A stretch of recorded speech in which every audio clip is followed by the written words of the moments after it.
हे बहन ढुलना के लड़किया के विदाई रही आज देखलू हो तनको आँस चुअल हो दादा। हाँ ओ बहनी एको ठोप ना चोल मऊ देखनी है। ए बहनी आजकल के बिटियन के ना बुझात बियाह शादी हो आय सही कहत हो।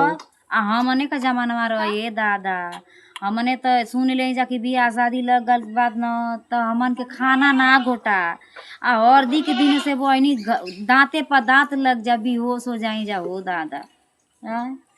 आय आजकल का बिटियन का हाल देखत हियो। हाँ, बिटियन का आजकल का हाल देखत है 5 साल पे बियाह हो जा आ जब सयान होता लइको सयान हो जा सा बड़ी बतियावत है।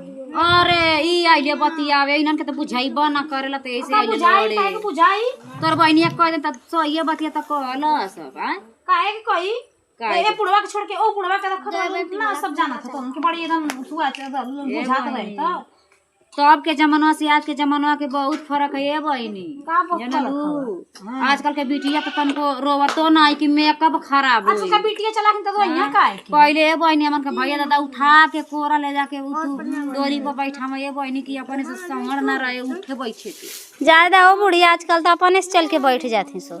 पहले के जमाना थोड़ी आजकल का मॉडल आजकल तो वो भैया के लेके भाग जाती है वो दादा के लेके भाग जाती कोनो पता ना रिश्ता नहीं तो जमाना में ना बुढ़िया फंसा से बुढ़वा छोड़ के वो बुढ़वा के छोड़ के